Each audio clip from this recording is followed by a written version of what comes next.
Bueno, hoy estamos celebrando la Santa Cena y cada vez que celebramos la Santa Cena pensamos en algo muy especial. Me refiero a la gran salvación, la obra perfecta de Cristo en la cruz. La obra completa, perfecta de Cristo. Las últimas palabras de Jesús antes de expirar, ¿se acuerdan cuáles fueron? Consumado es. En otras palabras, la obra fue completa, la obra fue perfecta, no hay nada que agregar, no hay nada que quitar.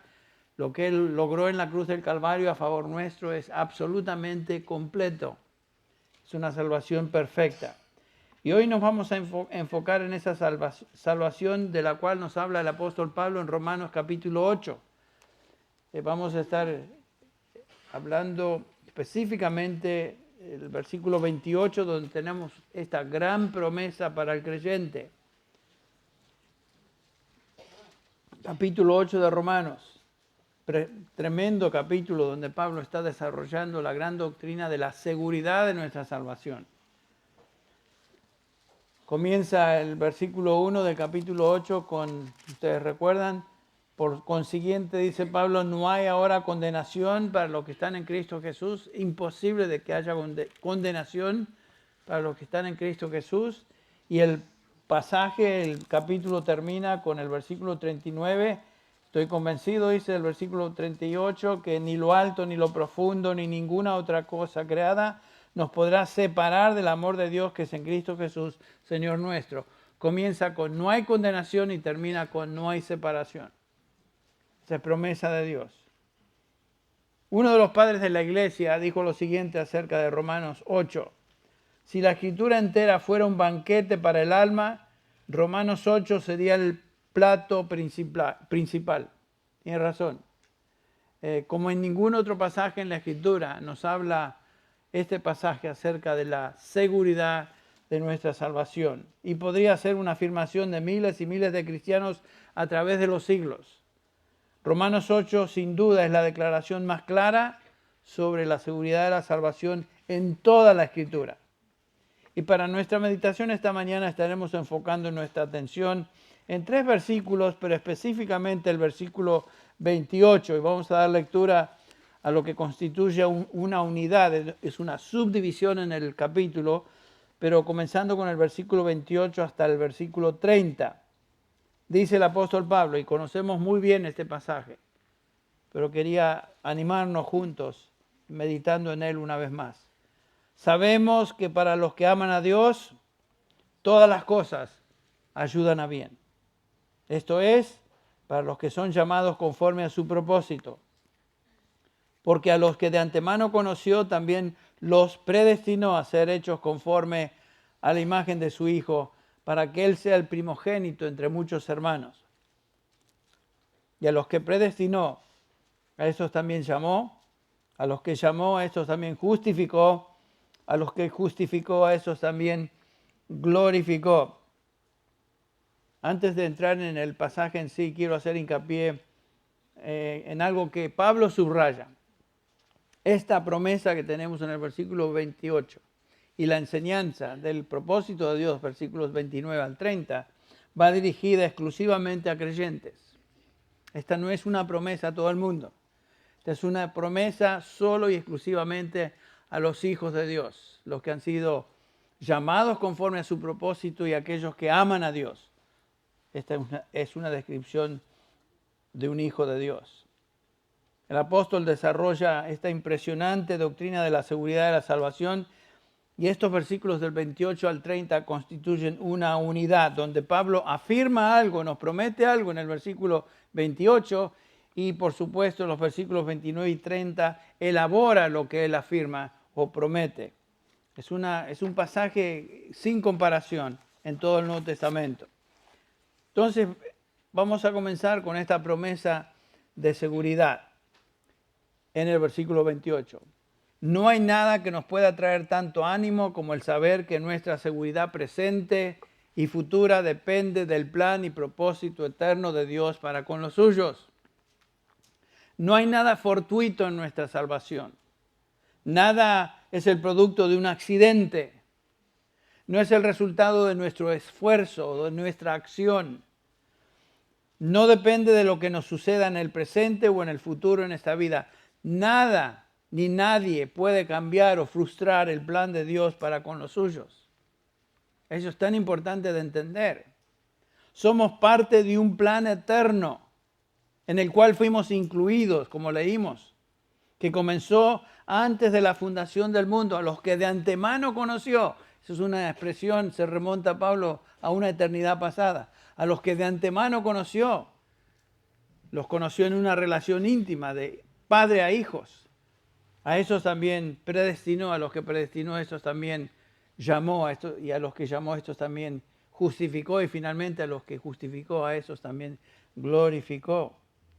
Esta es revelación de Dios, esta es la verdad de Dios en la cual podemos confiar.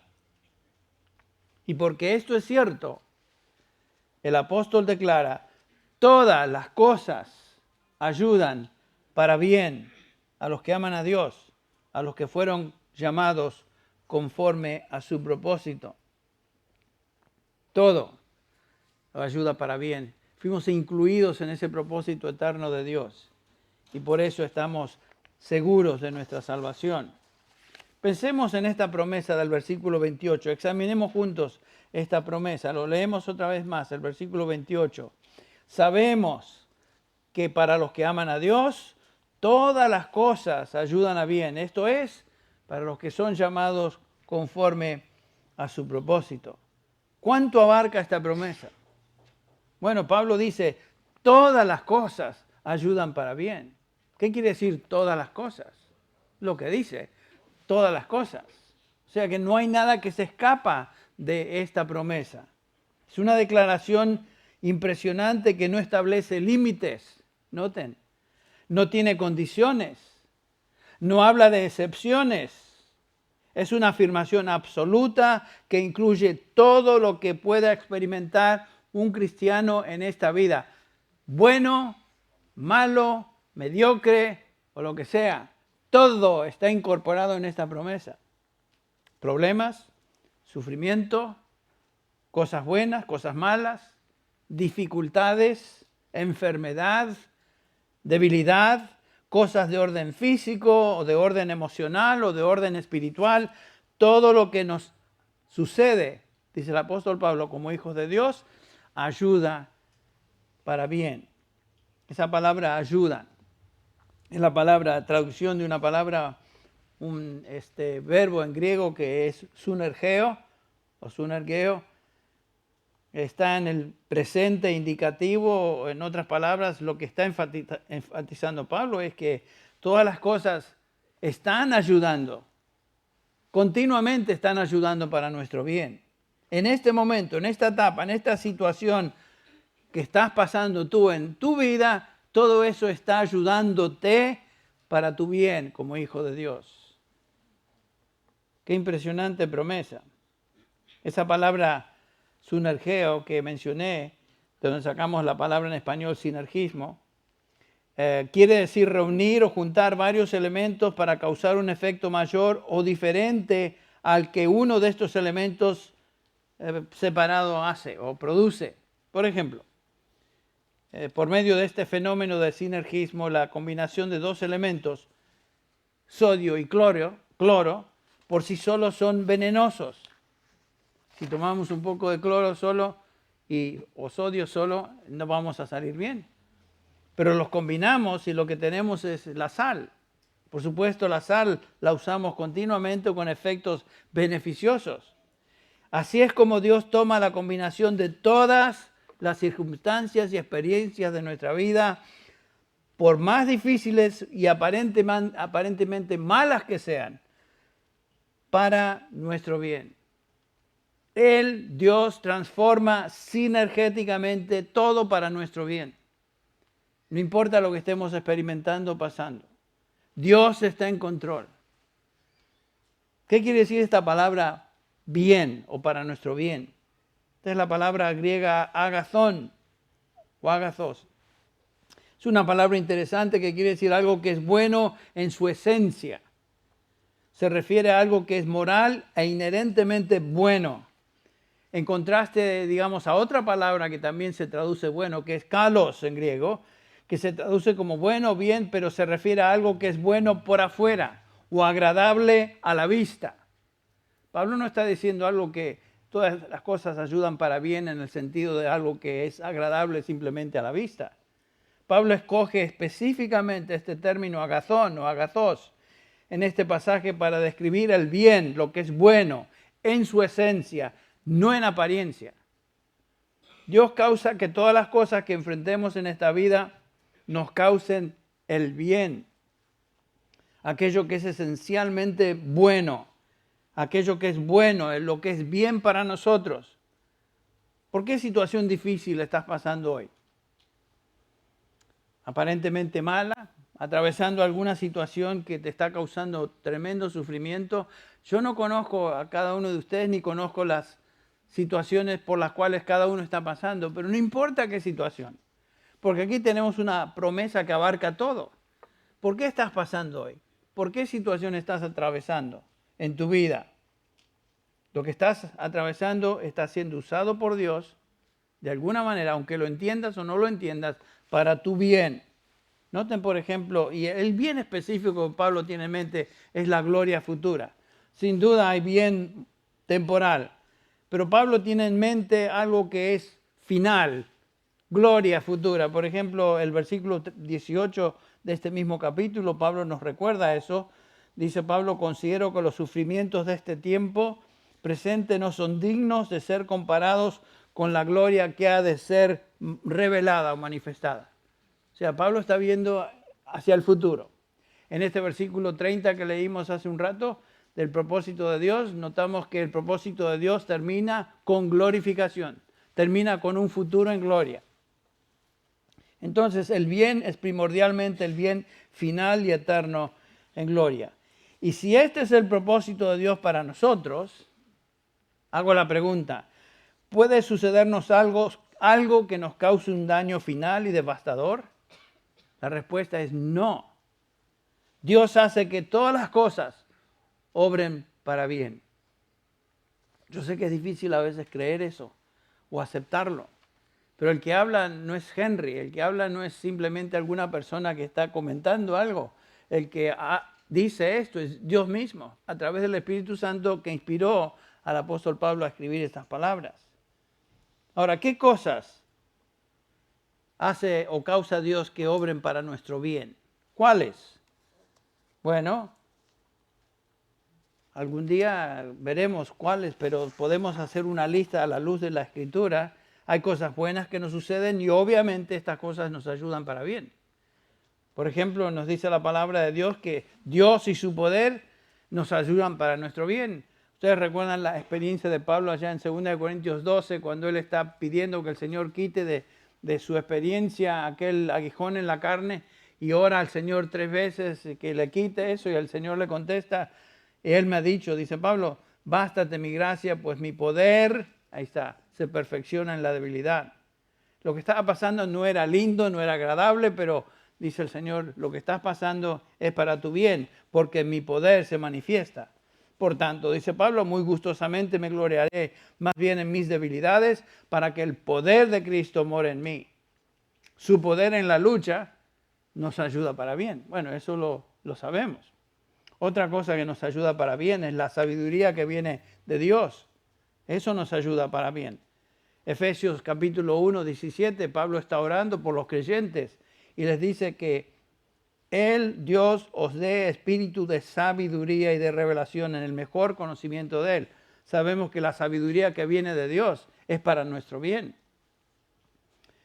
En los Colosenses 1:9, Pablo ora por estos creyentes y dice que Él desea y ora que ellos sean llenos del Espíritu Santo, llenos del conocimiento de su voluntad en toda sabiduría y comprensión espiritual.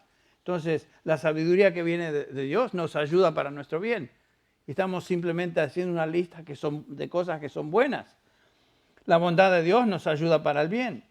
Romanos 2:4, o tienes en poco las riquezas de su bondad, tolerancia y paciencia, ignorando que la bondad de Dios te guía al arrepentimiento. La bondad de Dios es nuestra y es para nuestro bien. Su fidelidad nos ayuda para bien.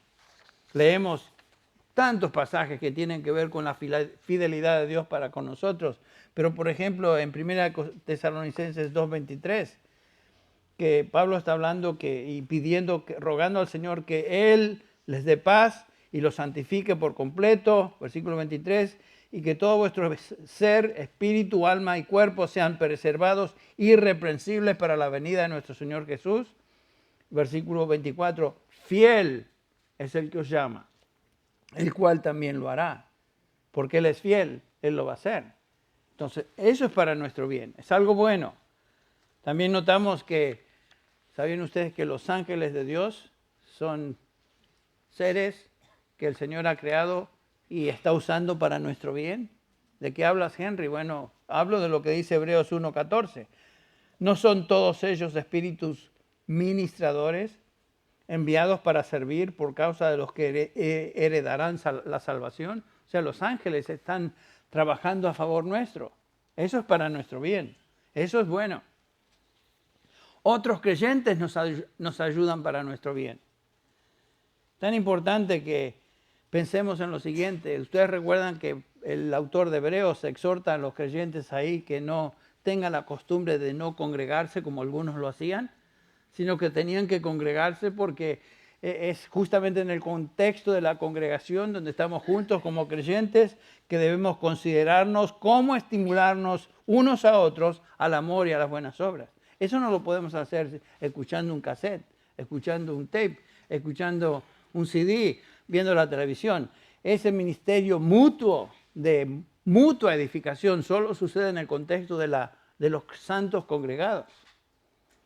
Y no tenemos que estar congregados simplemente en la iglesia. Por ejemplo, ayer pasamos un lindo tiempo, varios de los santos, me refiero a nuestros hermanos en Cristo, disfrutando la celebración del cumpleaños de Charlotte Spilsbury. Estuvimos varios de nosotros ahí juntos y lo lindo, yo estaba pensando esta mañana, qué precioso fue pasar un tiempo juntos y hablar de cosas que nos estimulan el uno al otro y pensar en la comunión que tenemos como hijos de Dios y realmente fue una bendición. Yo me sentí bendecido de estar con otros hermanos en Cristo. Ahora, ¿cómo podría suceder eso si nunca estamos congregados? Es imposible. Por eso, otros hermanos, otros creyentes y su ministerio para con nosotros nos ayudan para nuestro bien. Bueno, todo eso es bueno. Pero hay cosas malas en nuestra vida que también Dios utiliza para nuestro bien. Dios hace que éstas se transformen en medios para nuestro bien. Por ejemplo, sufrimientos, tentaciones, pecados, sufrimientos. ¿De dónde viene el sufrimiento? En principio, todo sufrimiento viene como consecuencia del pecado. Es el resultado de la caída. Si Adán y Eva no hubieran pecado, no habría sufrimiento. Dios maldijo a Adán, a su mujer y a la creación como resultado del pecado y desde ese momento el hombre experimenta sufrimiento. Todo sufrimiento en la vida de cualquier ser humano es el resultado de la caída, del pecado. A veces el sufrimiento viene porque Dios interviene en la vida de sus santos y trae sufrimiento en su vida. Por ejemplo, tenemos el relato de la vida de Job, una ilustración de cómo Dios a veces permite el sufrimiento en la vida de uno de sus hijos. Job estaba viviendo una vida tranquila, era un hombre piadoso, sin embargo sufre como ningún otro santo de Dios sufrió en el Antiguo Testamento, sabemos la historia, y sin embargo notamos que fue el permiso de Dios permitiéndote al diablo tocar la vida de Job, pero fue para su bien. Sabemos que Job, al final de su experiencia, de haber sufrido de una manera increíble, que realmente leemos el libro de Job y decimos, ¿cómo sufrió este hombre? Dice él al final de todo, sin saber todo lo que estaba sucediendo en su vida, él dice, le dice al Señor, Señor, yo sé que tú puedes hacer todas las cosas y que ningún propósito tuyo puede ser estorbado.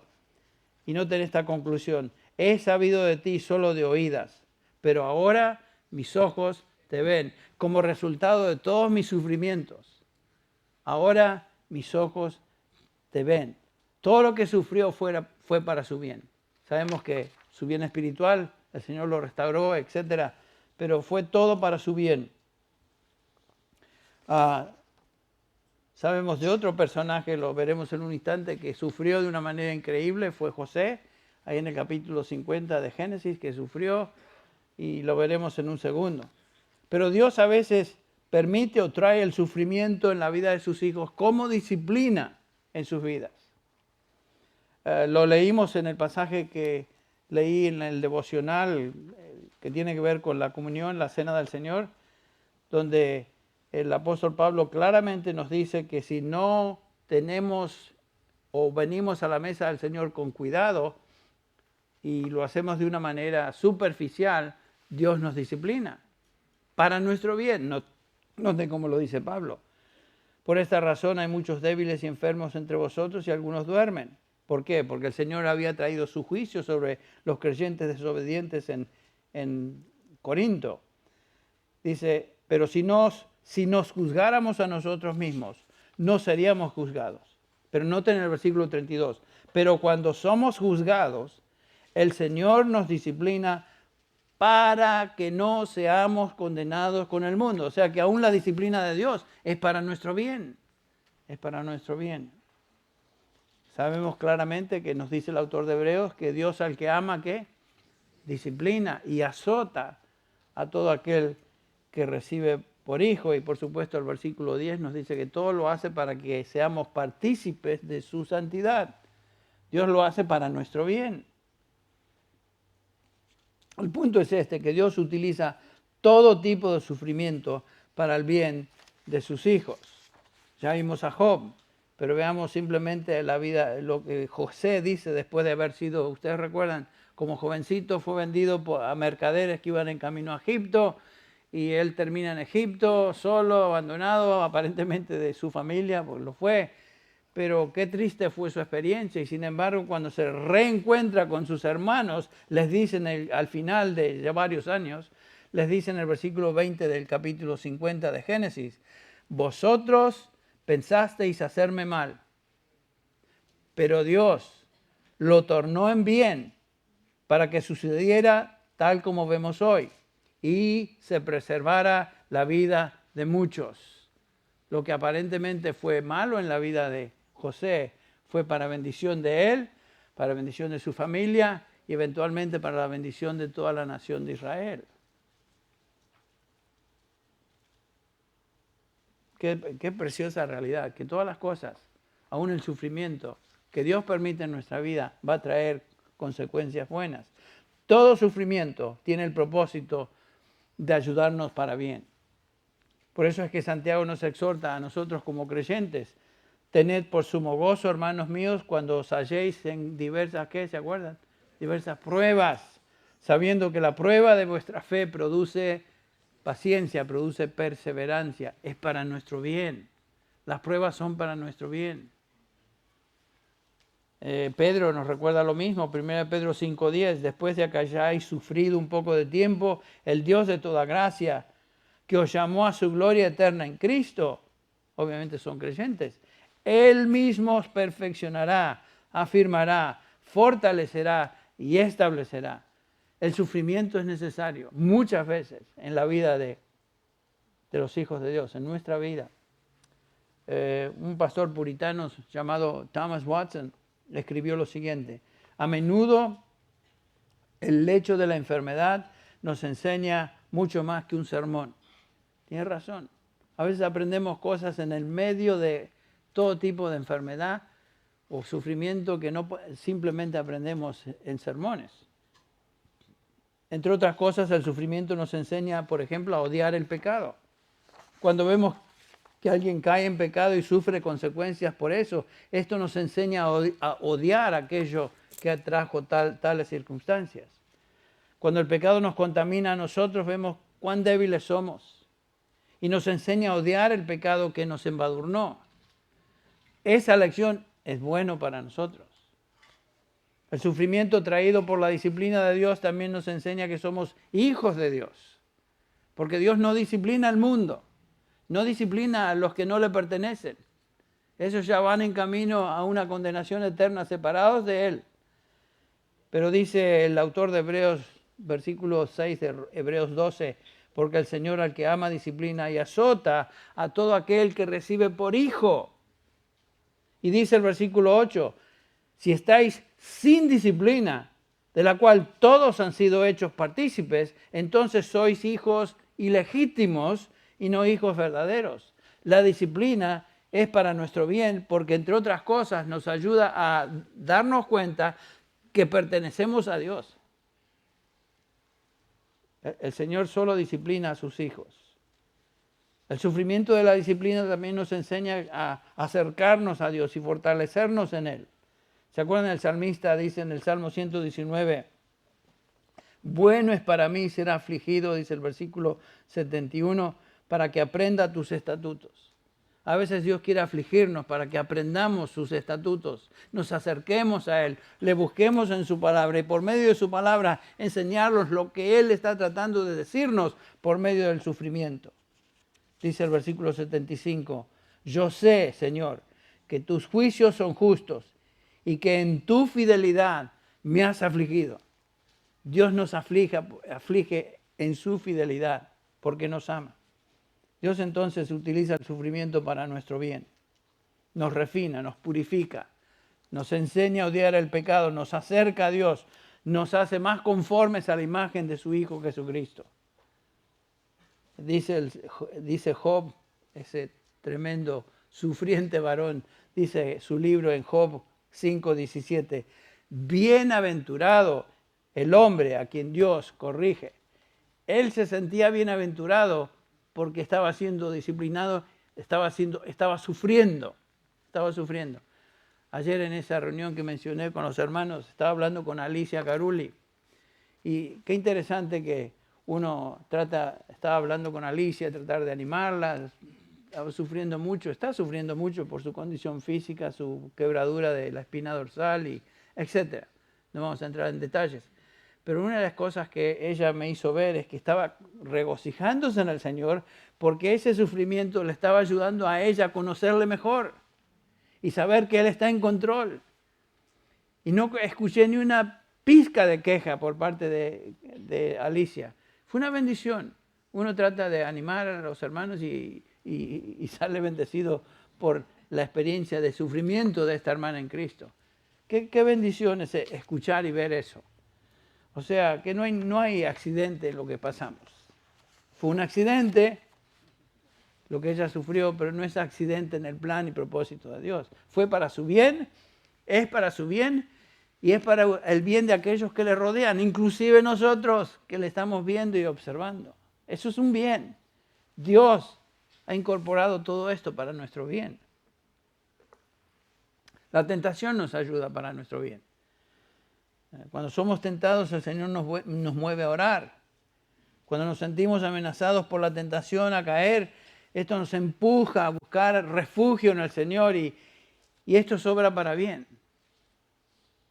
Además, cuando somos tentados nos damos cuenta qué tan débiles somos, qué incapaces de sobrellevar cualquier tentación solos, y eso nos humilla, nos quita el orgullo y nos damos cuenta que, Señor, te necesito, no puedo solo.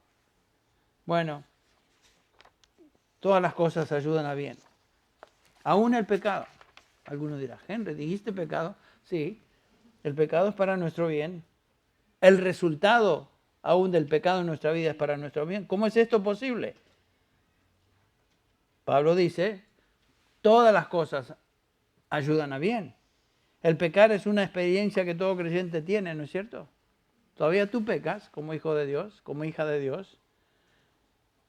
Es una de las cosas que experimentamos, ¿no es cierto? Y sin embargo, Pablo dice, todas las cosas ayudan para bien. O sea que de alguna manera Dios en su soberanía, propósito y providencia utiliza aún nuestra debilidad y nuestro pecado para nuestro bien. ¿Por qué? Porque confesamos nuestros pecados, nos damos cuenta del amor de Dios para con nosotros, somos restaurados a nuestra relación con Él y eso es para nuestro bien. Dios literalmente convierte lo que es malo en algo positivo. Lo que estamos diciendo es que Dios utiliza el pecado controlando sus consecuencias. La consecuencia inmediata del pecado en la vida de un cristiano es la disciplina de Dios si no confesamos, si no reconocemos. La consecuencia final del pecado ya fue pagada. Cristo pagó en la cruz por todo pecado que nosotros hayamos cometido, aún cometamos más tarde. Lo que estamos diciendo es que Dios utiliza el pecado controlando su consecuencia. ¿Qué pasa en nuestra vida cuando pecamos como hijos de Dios? Dios, por medio de su Espíritu, comienza el proceso de convicción, de hacernos ver que hemos pecado, lo cual nos lleva a arrepentimiento, nos lleva a confesión. Y eso, por supuesto, después de que confesamos, somos restaurados a una relación de intimidad con Dios. Eso es bueno. El pecado no fue bueno, pero los resultados de ese proceso son para nuestro bien. Dios lo ha incorporado en su plan y propósito eterno. Qué cosa increíble. Dios también utiliza nuestro pecado para enseñarnos dependencia de Él. Humildad. Saber que si hemos pecado no se acabó todo. Nos dice el apóstol Juan, si confesamos nuestros pecados, Él es fiel y justo para perdonar nuestros pecados y limpiarnos de toda maldad. El pecado en nuestra vida también nos lleva a odiar el pecado. Todos estos resultados son buenos, a pesar de nuestro pecado. Dios está transformando lo que es podrido, lo que es repugnante, en algo que es para nuestro bien. Por eso Pablo puede decir, todas las cosas ayudan a bien. Cosas buenas, cosas malas, porque nos enseñan a buscar a Dios, nos enseñan a acercarnos a Dios, nos enseñan que Él es el que nos sostiene. Nos llevan a orar más, nos mueven a ser más humildes. Nos ayudan a pensar en el bien de otros, nos hacen pensar en el cielo y las cosas de arriba más que las cosas de esta tierra. Es para nuestro bien. Dios lo utiliza y lo hace así. Ahora, la pregunta es, ¿para quién es esta promesa? Tan increíble promesa del versículo 28. Todas las cosas ayudan a bien. Y Pablo responde esa pregunta de una manera muy clara. No es para todo el mundo, no es para los inconversos, no es para la gente de la sociedad, la gente que nos rodea. Específicamente Pablo dice que el bien es para los hijos de Dios. ¿Cómo los describe Pablo? Estos son los que aman a Dios, la perspectiva nuestra que experimentamos. Y en segundo lugar nos dice Pablo que son aquellos que Él ha llamado. O sea, veamos lo primero. ¿Quiénes son estos? ¿Quiénes son estos hijos de Dios? Pablo dice, son los que aman a Dios. Es uno de los títulos que se nos da en la Biblia como describiendo a creyentes o como redimidos. Aquellos que conocen a Dios por medio de la fe. La Escritura nos dice que son adoradores, creyentes, santos, redimidos, y son aquellos que aman a Dios. Es una de las formas por medio de la cual somos identificados en la Escritura. Somos los que amamos a Dios. Esto no es posible para el hombre natural. La gente que no conoce a Dios no puede amar a Dios. No tiene la capacidad de amar a Dios. Esto simplemente se limita a los escogidos, a los redimidos. En este mismo capítulo 8 de Romanos, noten cómo Pablo describe a los que están en la carne o los inconversos, la gente que no le conoce. La mente puesta en la carne, versículo 6, es muerte. Pero la mente puesta en el Espíritu es vida y paz. Ya que la mente puesta en la carne, noten esto, es enemiga de Dios porque no se sujeta a la ley de Dios, ni siquiera puede hacerlo, porque los que están en la carne no pueden agradar a Dios. Eso para decir que una persona en su condición natural, un hombre o mujer en su condición natural, es enemigo o enemiga de Dios. No ama a Dios, no puede hacerlo, es incapaz de hacerlo, por más religioso que sea. En Éxodo capítulo 20, versículos 5 y versículo 6, el Señor habla al pueblo de Israel y a aquellos que son suyos. Dice así, versículo 5, Éxodo 25, no los adorarás ni los servirás, porque yo, el Señor tu Dios, soy celoso, que castiga la iniquidad de los padres sobre los hijos hasta la tercera y cuarta generación de los que me aborrecen. Noten eso. Y está hablando a la nación de Israel. Y noten el versículo 6. Y muestro misericordia a millares, a los que me aman y guardan mis mandamientos. Y noten que aún en el Antiguo Testamento la humanidad se divide en dos grupos categóricos. Los que me aman y los que me aborrecen. No hay un grupo intermedio. Es imposible. Si una persona no conoce a Dios por medio de Jesucristo, esa persona es enemigo o enemiga de Dios. No ama a Dios. Si uno es hijo de Dios por medio de fe en Jesucristo, es uno que por naturaleza ama a Dios. Y dice el versículo 6 que aquí son aquellos que aman a Dios. Y Pablo una y otra vez describe a los hijos de Dios como aquellos que aman a Dios. En 1 Corintios 2, 9, Pablo escribe como está escrito, cosas que ojo no vio, ni oído oyó, ni han entrado en el corazón del hombre, son las cosas que Dios ha preparado ¿para quién? Para los que le aman. Eso no es una promesa al mundo. Dice Pablo en 1 Corintios, la misma epístola, 8:3, si alguno ama a Dios, ese es conocido por él. Noten eso, qué promesa. Si uno ama a Dios, eso quiere decir que Dios nos conoce. La persona que pertenece a Dios ama a Dios. ¿Por qué es que los hijos de Dios se describen como aquellos que aman a Dios? Bueno, yo creo que esto es un elemento esencial, elemental en la salvación. La salvación que es por fe en Cristo se traduce en amor por Dios. Amor por Dios. Un creyente ama a Dios con límites, con imperfecciones, pero un creyente ama a Dios. No es suficiente decir, bueno, yo creo en Dios, yo creo en Cristo. Bueno, nos dice Santiago que los demonios creen y tiemblan. Ustedes saben que los demonios, todos los demonios, son ortodoxos en su fe. Conocen a Dios, creen en Dios, creen en Jesucristo, creen en el Evangelio, creen lo que la palabra de Dios dice, pero eso no quiere decir que son de Dios. ¿Por qué? Porque odian a Dios, no aman a Dios. O sea que no amamos a Dios como debiéramos amarle, eso es cierto. Nos quedamos cortos en nuestro amor por Dios. Eso lo experimentamos semanalmente o si no diariamente. Pero amamos a Dios. Ustedes recuerdan el apóstol Pedro, después de haber negado al Señor, el Señor está hablando con él y hace la pregunta 3 veces, Simón, Simón, hijo de Jonás, ¿me amas?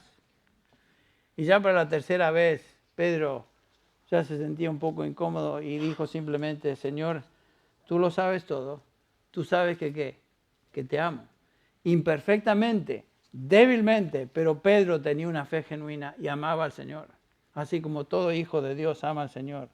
Había negado al Señor, había demostrado tener amor débil, pero un amor genuino, era un amor verdadero, y esta es la marca de un verdadero hijo de Dios.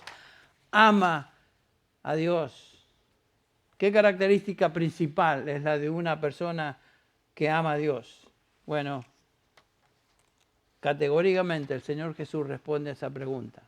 Juan 14 y 21. Hay muchos pasajes que podríamos cubrir, pero piensen en lo siguiente. ¿Cómo sabemos que amamos a Dios? Que realmente amamos a Dios. Jesús dice en Juan 14, 21. El que tiene mis mandamientos y los guarda, ese es el que me ama. O sea que no es cuestión de decir yo creo. Sí, yo voy a la iglesia, yo hago esto, yo hago lo otro. El que me ama será amado por mi Padre y yo le amaré y me manifestaré a él. Y el mismo Juan nos dice en 1 Juan 5:2, en esto sabemos que amamos a los hijos de Dios, cuando amamos a Dios y guardamos sus mandamientos. La manera de saber que una persona realmente ama a Dios es una persona que es obediente a los mandamientos de Dios en su palabra. Esa es la demostración de amor por Dios. ¿Quiénes son los que aman a Dios? Los que guardan sus mandamientos. No es simplemente decir, bueno, yo creo, yo soy. No. ¿Qué tal tu vida?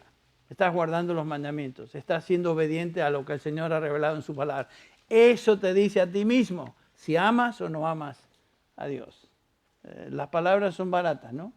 Uno puede decir un montón de cosas.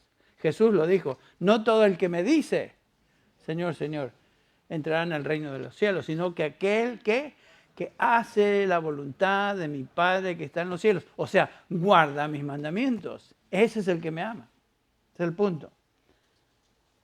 ¿Cómo puede una mujer, o hombre o mujer que aborrece a Dios ahora convertirse en una persona que ama a Dios? Bueno, Dios tiene que intervenir. Porque el hombre en su estado natural no puede así de repente amar a Dios. Claramente nos dice Pablo en Romanos 3:10, está escrito, no hay justo ni aun uno. No hay quien entienda, no hay quien busque a Dios. Todos se han desviado, aún se hicieron inútiles, no hay quien haga lo bueno, no hay ni siquiera uno, etcétera, etcétera. No hay temor de Dios delante de sus ojos. El hombre en su estado natural, nos dice Pablo en Efesios 2, que hemos estado estudiando, está muerto en delitos y pecados. Sigue al príncipe de la potestad del aire, sigue las pasiones de su carne. Es insensible a las cosas de Dios, no le importan las cosas de Dios. Está muerto, hasta que ¿qué? Pero Dios, versículo 4, aun cuando estábamos muertos en nuestros delitos y pecados, versículo 5 de Efesios 2, nos dio vida juntamente con Cristo. O sea, Dios tuvo que intervenir. Dios tuvo que intervenir. Y es justamente lo que Pablo nos dice acá en Romanos 8:28. ¿Cómo es que Dios intervino en nuestra vida? Versículo 28 nos dice que todas las cosas ayudan a bien a los que aman a Dios, a los que conforme a su propósito son llamados. Y ahí está el punto. Son llamados. Dios tuvo que tomar la iniciativa y llamarnos a salvación. Su obra salvadora nos transformó en personas que ahora aman a Dios. ¿Por qué amamos a Dios? ¿Fue porque de repente se nos prendió la lamparita? No. Nos dice Juan, 1 Juan 4:19, nosotros amamos a Dios porque ¿qué?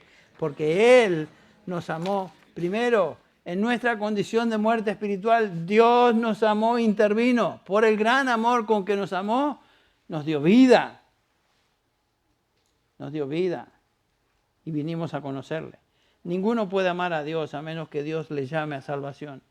Él toma la iniciativa y nosotros simplemente respondemos a su llamado, así como Lázaro respondió a la voz del Señor cuando le dijo, sal fuera. Espiritualmente hablando es lo que sucede en la vida de cada uno de nosotros. Estábamos muertos, fritos, no podíamos hacer nada. Dios intervino y respondimos en fe. Ese es el llamado. Hay dos llamados en el Nuevo Testamento, no tenemos tiempo para cubrir todo esto.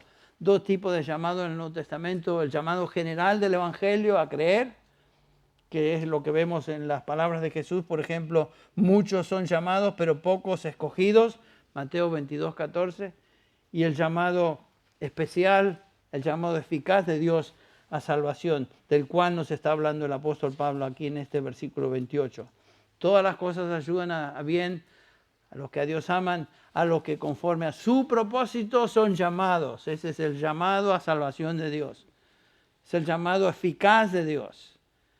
El llamado al cual no podemos resistir. Si Dios nos llama a salvación de esa manera, venimos a Él. Y lo vemos en el versículo 30 de Romanos 8. A los que predestinó, estos también llamó.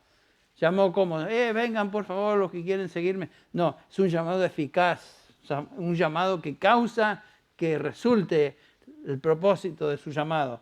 Y a los que llamó, estos también justificó, porque pusieron su fe en Cristo, por supuesto, y a los que justificó, estos también glorificó. Los que Dios llama, responden en fe, son justificados y finalmente son glorificados.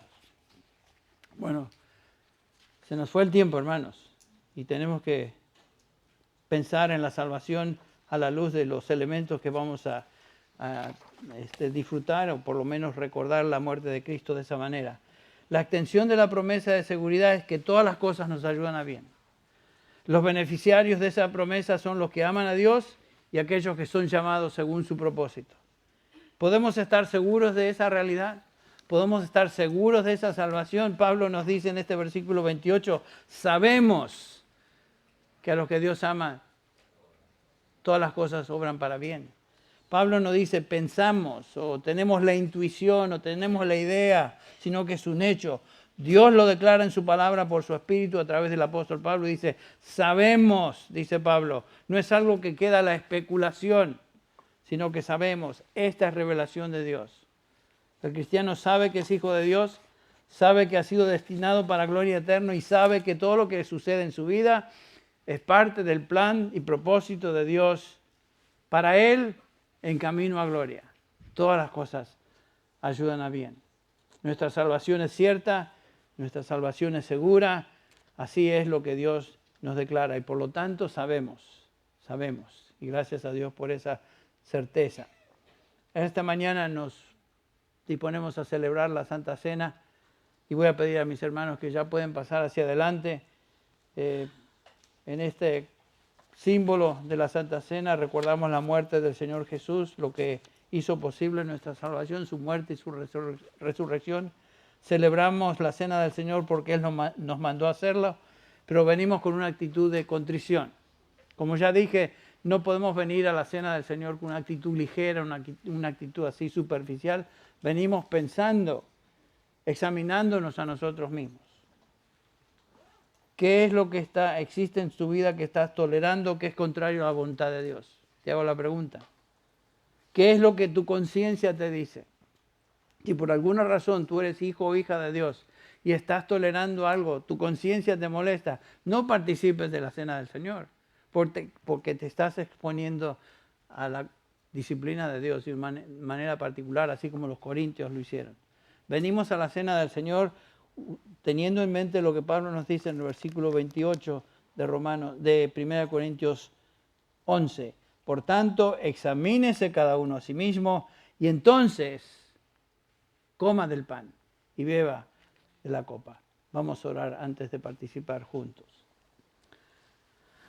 Señor, te damos gracias por la salvación que nos has concedido en Cristo Jesús. Señor, cuanto más pensamos y nos profundizamos en tu palabra, en tu verdad, más nos trae un sentido de, Señor, hasta cuántas veces, Señor, no hemos entendido lo que tú nos dices. La profundidad de tu verdad es inescrutable. Gracias te damos, Señor, porque tenemos una salvación tan grande en Cristo Jesús. Gracias te damos, Señor, por esta oportunidad de juntos recordar esa obra de Cristo en la cruz. Y pedimos, Padre, ahora delante de ti, que nos des conciencia de lo que estamos haciendo, que nos des conciencia si hay algo que estamos haciendo en nuestra vida que va en contra de tu voluntad, que lo hagas notorio en nuestra conciencia, en nuestra mente, en nuestro corazón.